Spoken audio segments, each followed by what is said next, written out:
जय श्री राधे कृष्ण। आप सभी का आपके अपने YouTube channel BK Mishra present में बहुत बहुत स्वागत है। आइए आज आप सब सुनेंगे मंगलवार व्रत की संपूर्ण कथा।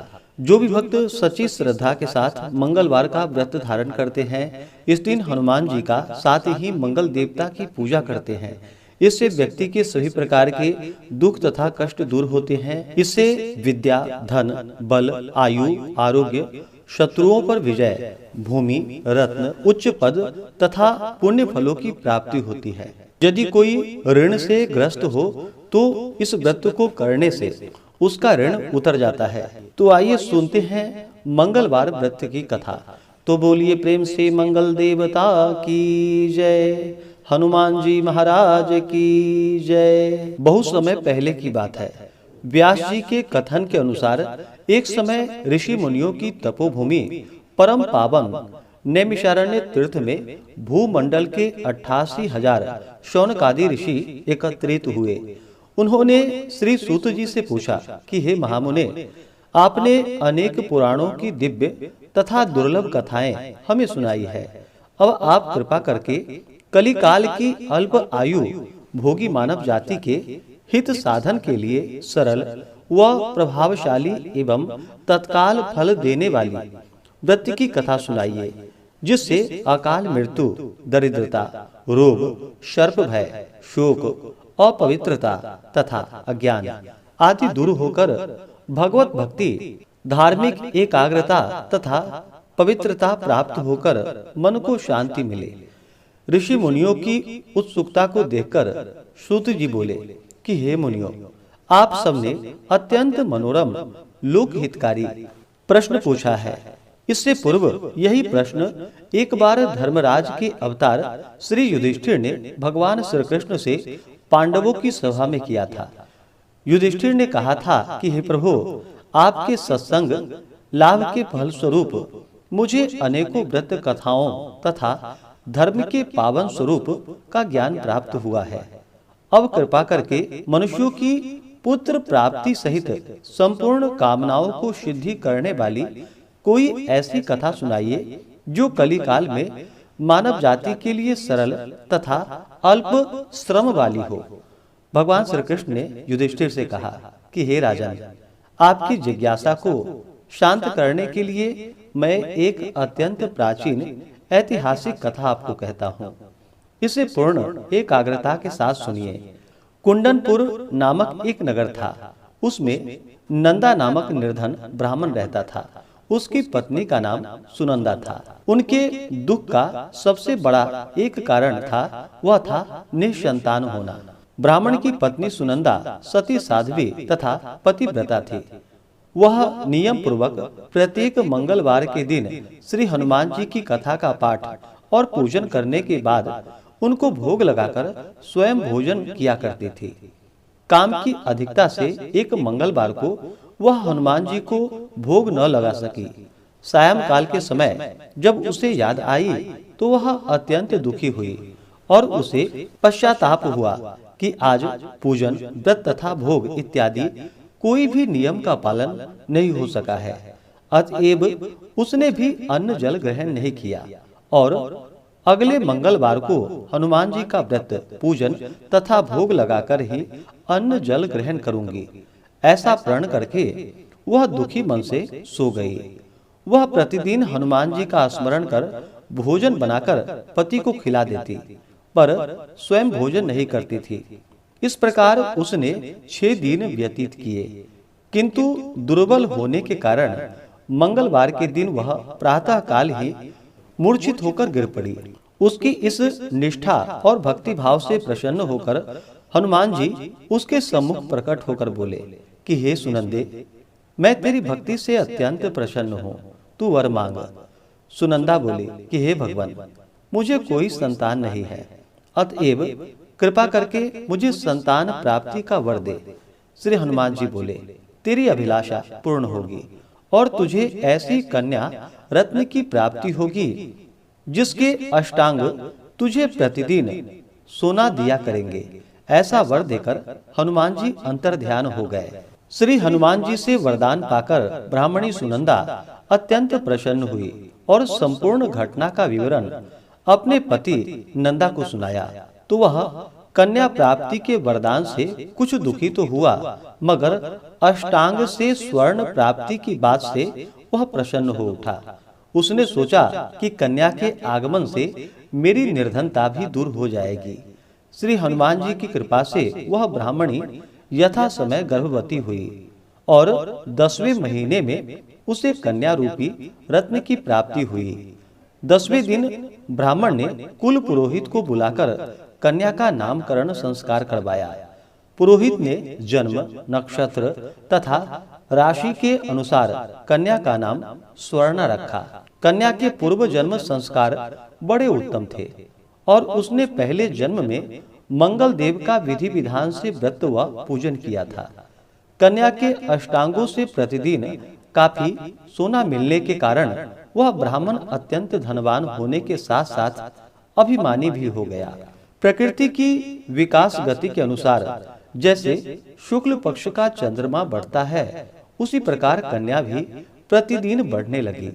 एक दिन सुनंदा ने अनुभव किया कि उसकी कन्या विवाह के योग्य हो गई है। अतएव उसने पति से कहा कि किसी योग्य सुंदर वर को देखकर अपनी पुत्री स्वर्णा का विवाह कर दे, क्योंकि शास्त्रीय विधान के अनुसार 8 वर्ष की गौरी, 9 वर्ष की रोहिणी तथा 10 वर्ष की कन्या रसवला मानी गई है। गौरी के दान से पाताल लोक तथा रोहिणी के दान से वैकुंठ लोक की प्राप्ति होती है, किंतु रजस्वला कन्या का दान शास्त्र में विरुद्ध होने से घोर नरक की प्राप्ति होती है। अतएव सब दोनों में श्रेष्ठ कन्या का दान उचित समय पर करके इस लोक तथा परलोक को सुधारिए। पत्नी सुनंदा के शास्त्र सम्मत वचनों को सुनकर द्रव्य के लोभी ब्राह्मण ने कहा, अभी तो स्वर्णा केवल 10 वर्ष की हुई है, तुम व्यर्थ ही चिंता करती हो। मैंने तो 16 वर्ष तक की कन्याओं के विवाह करवाए हैं, अतः चिंता की कोई बात नहीं है।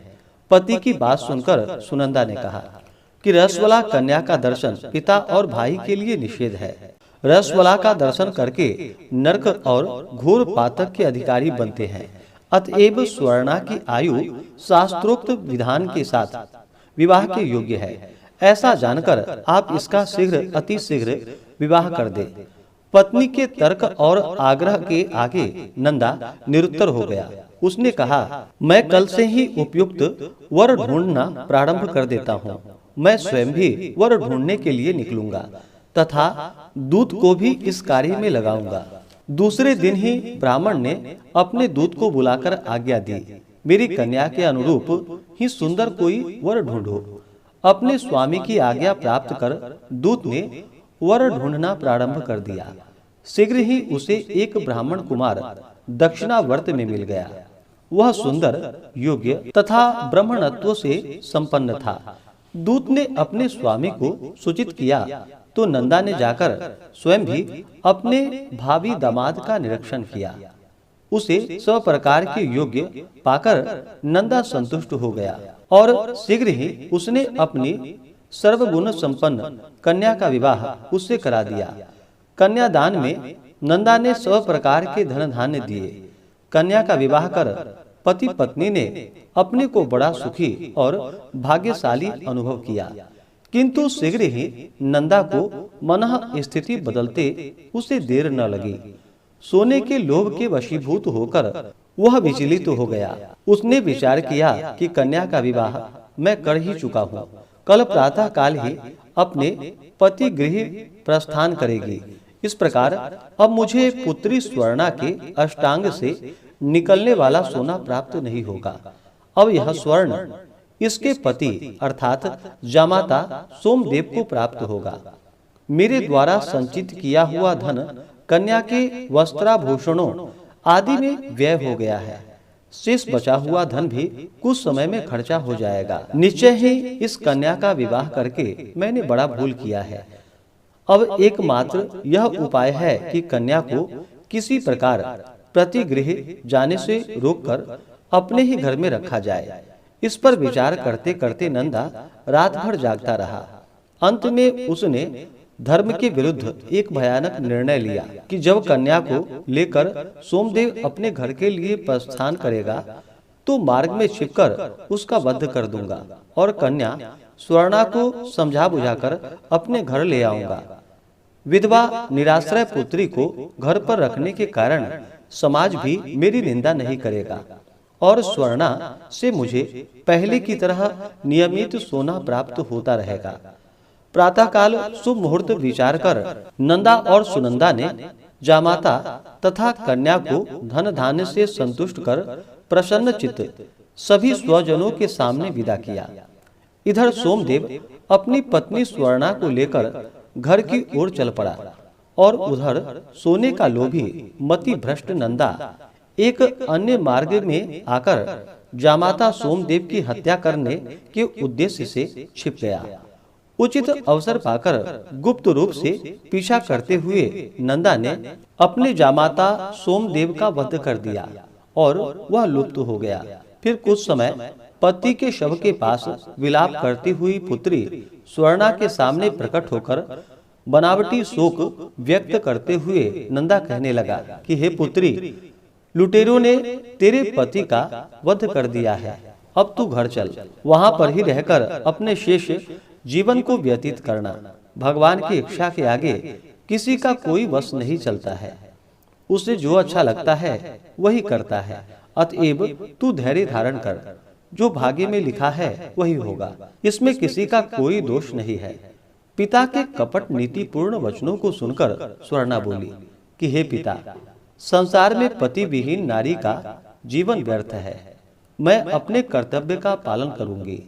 माता पिता तथा सास व ससुर के यश को बढ़ाने वाले धर्म का पालन करते हुए अपने पति के साथ मैं सती हो जाऊंगी, परंतु लौटकर घर नहीं आऊंगी। अपनी कन्या स्वर्णा के वाक्यों को सुनकर ब्राह्मण अत्यंत दुखी हुआ। वह विचार करने लगा कि मैंने व्यर्थ ही इसके पति का वध कर दिया। मेरा धन प्राप्ति का अभिष्ट तो सिद्ध होता दिखाई नहीं पड़ रहा है। इसके विपरीत ब्रह्म हत्या के साथ साथ पुत्री के शरीर त्याग का पाप भी मेरे सिर पड़ने वाला है। इस प्रकार विचार कर पश्चाताप और ग्लानि के वशीभूत होकर नंदा दुखी होकर रोने लगा। विवश होकर सोमेश्वर की चिता बनाई गई। फिर स्वर्णा 16 श्रृंगार कर पति का सिर गोद में रखकर चिता पर बैठ गई। जैसे ही सोमदेव को शव को मुखाग्नि दी गई, वैसे ही प्रसन्न होकर मंगल देव प्रकट हो गए और बोले कि हे स्वर्णा, तेरा पति भक्ति से मैं अति प्रसन्न हूँ। अतएव तू मनवांछित वर मांग ले। मंगल देव को प्रकट देखकर स्वर्णा ने भक्ति भाव से उन्हें प्रणाम किया। फिर विनम्र होकर बोली कि हे मंगल देव, यदि आप मुझ पर प्रसन्न हैं तो मेरे पति को पुनर्जीवन दान देकर यह लोक तथा परलोक सार्थक करे। श्री मंगल देव ने एवमस्तु कहकर बोला कि हे स्वर्णा, तेरा पति पुनः जीवित होकर अजर अमर तथा महान विद्वान हो जाएगा।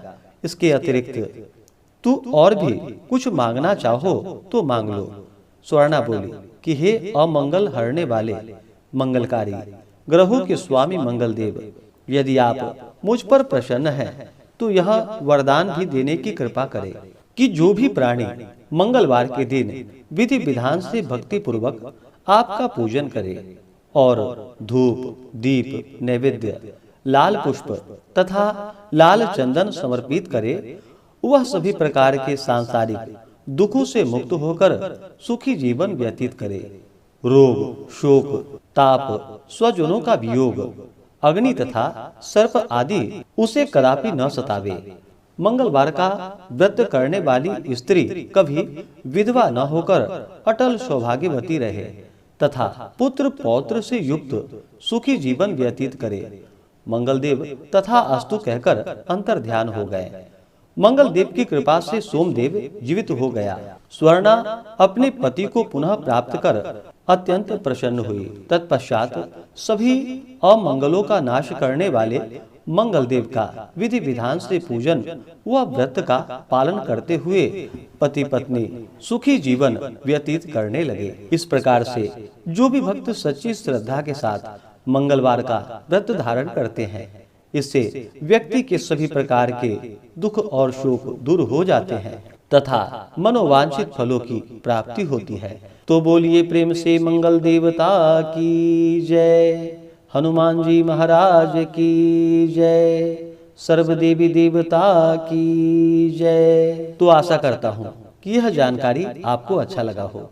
इसी प्रकार से ज्ञानवर्धक जानकारियाँ प्राप्त करते रहने के लिए, व्रत पूजा के बारे में जानने के लिए, कथा को सुनने के लिए चैनल पे अगर आप पहली बार आए हैं तो चैनल को लाल बटन दबा करके सब्सक्राइब करें, साथ में बेल आइकन घंटी को दबाएं ताकि आने वाली वीडियो का नोटिफिकेशन आपको समय से मिलता रहे। वीडियो को लाइक करें, शेयर करें। सुखी रहें और स्वस्थ रहें। जय श्री राधे कृष्ण। धन्यवाद।